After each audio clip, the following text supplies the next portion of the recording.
It looks like something from another world. Oh, Melbourne, that strange aircraft is hovering on top of me again. It's hovering and it's not an aircraft. These were the chilling final words of Frederick Valentich, a young Australian pilot whose disappearance over the Bass Strait remains one of aviation's most baffling mysteries. On October 21, 1978, Valentich took off in his Cessna 172 for what should have been a routine flight. But his final radio transmission described something extraordinary, a strange metallic object hovering above his plane, moving in ways no known aircraft could. Moments later, a mysterious metallic scraping sound filled the radio waves. Then, silence. His plane was never found. What really happened that night? Was Valentich the victim of a tragic accident? Or was he taken by an unearthly force? Did he become yet another casualty of Australia's Bass Strait Triangle? That's what we're trying to find out. Welcome to Beyond the Edge Mysteries. Let's explore the compelling theories behind this case and discover the shocking truths. The Bass Strait Triangle is Australia's answer to the Bermuda Triangle, a region notorious for unexplained disappearances. It was discovered in 1797 when a shipwreck named Sydney Cove was identified, and one of the vessels engaged in the salvage operation named Eliza went missing on her return to Sydney, Australia. Hundreds of ships have endured a similar fate crossing through these waters. The Bass Strait Triangle is the area that separates the states of Victoria, Tasmania, and southeastern Australia, called the Bass Strait. This stretch of water is encompassed by the entire northern coastline of Tasmania and Victoria's central to eastern coast.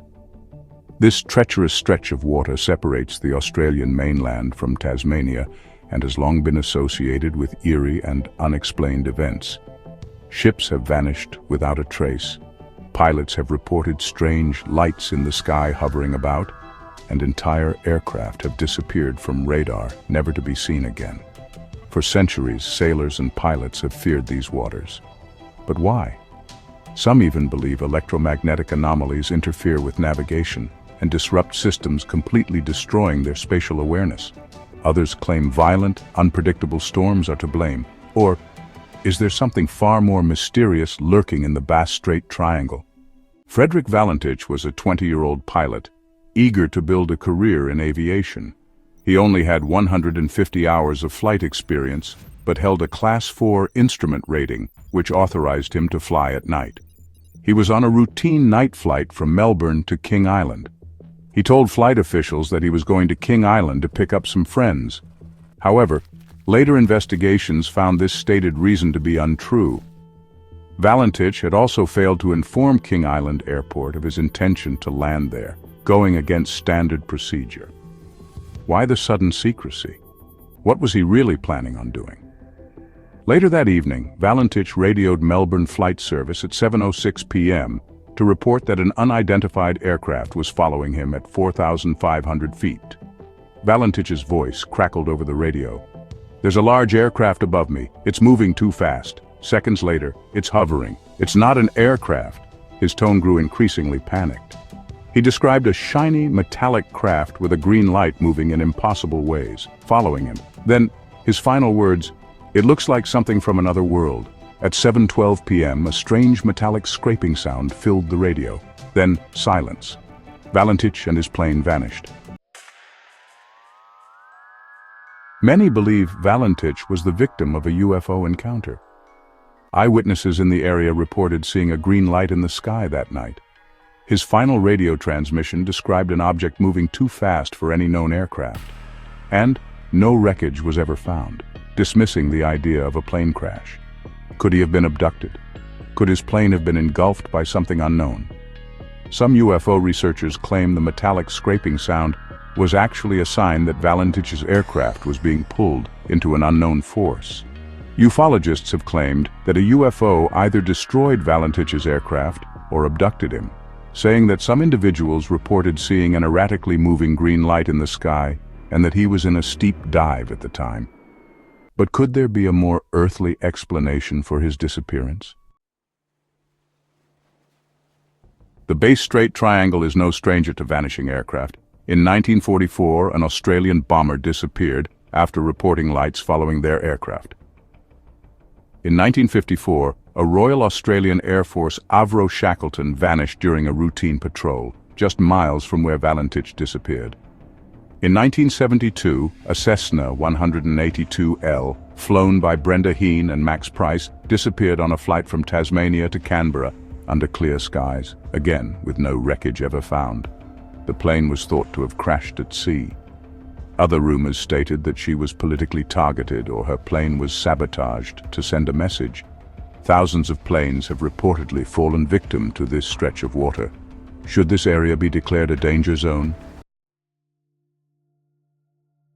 But not everyone believes in the UFO theory. Some experts suggest more conventional explanations. Theory 1. Disorientation and optical illusion.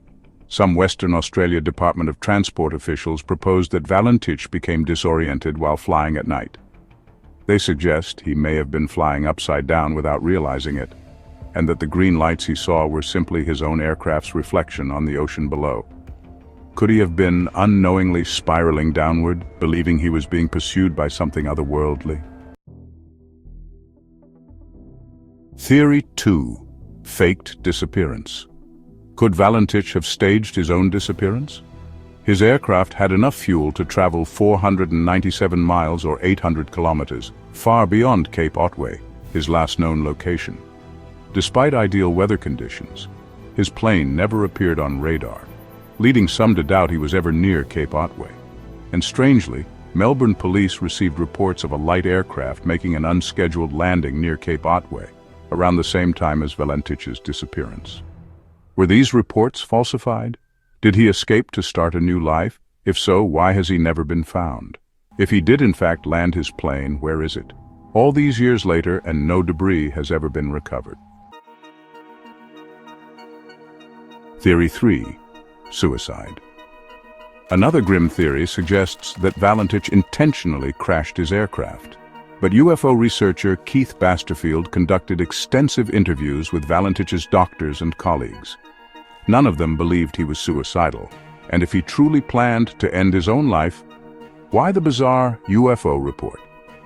Could he have convinced himself he was seeing something that wasn't there? Theory 4, a dangerous game inspired by Hollywood.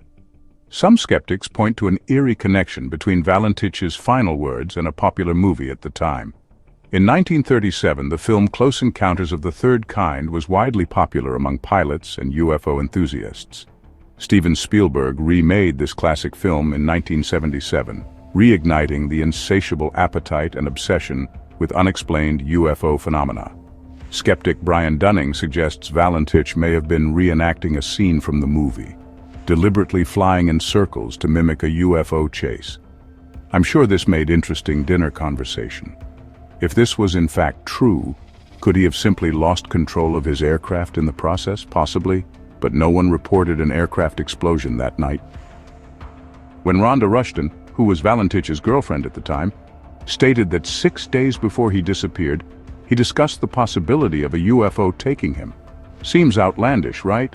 But get this, when Rhonda was interviewed about his disappearance, she never seemed surprised to learn he was missing.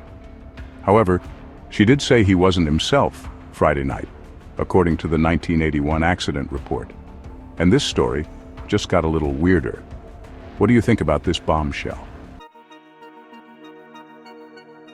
In the years following this mysterious disappearance, one reporter was able to interview a number of people who were near or living in the region where Valentich's plane disappeared. Reports were obtained from 20 eyewitnesses who all described an erratically moving green light in the sky at the same time as his flight. Those eyewitnesses observed his blue and white Cessna from the town of Apollo Bay flying southwest over the water. Several local pilots have pointed out that it is normal to take a shortcut at the Cape when flying to Kind Island. This shortcut saved fuel and would shorten his trip by 6 miles. The primary witness, Mr. Ken Hansen, not his real name, told his wife what he and his 2 nieces had just seen while they were heading back home. He chuckled as his wife laughed at his story. The next day, he told his fellow employees about what he had witnessed, and they believed his story. just not the part about the large object with the green lights flying overhead.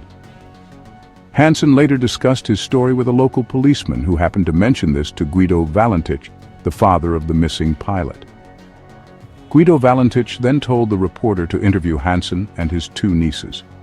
Both girls gave the same details as their uncle. Do these details finally corroborate the event that caused Valentich to vanish? Despite decades of speculation, the official report concluded that the cause of Valentich's disappearance remains unknown. No one wants to state the obvious. Was it a fatal UFO encounter that destroyed his plane? A tragic accident? A lack of flight experience? A carefully planned escape? A stunt gone wrong? We may never really know. Frederick Valentich's disappearance remains one of aviation's greatest and most perplexing mysteries, since we are no closer to solving this than we were 47 years ago. The ocean, and sometimes the sky, hold many secrets about that night, and perhaps one day it will give us the answers we seek. But for now, this case remains unsolved. Comment what you think may have happened. Do you think UFOs actually exist? And did they abduct Frederick Valentich? When interviewed, Mr. Guido Valentich, his father, once said, "All I'm worried about is that he was released in a different area, very far from where he was taken." Perhaps the skies aren't as friendly as we have been led to believe over Australia's Bass Strait Triangle. If you enjoyed this video, be sure to hit that subscribe button for more Beyond the Edge mysteries. And remember, some answers are closer than we think, but others may be lost forever.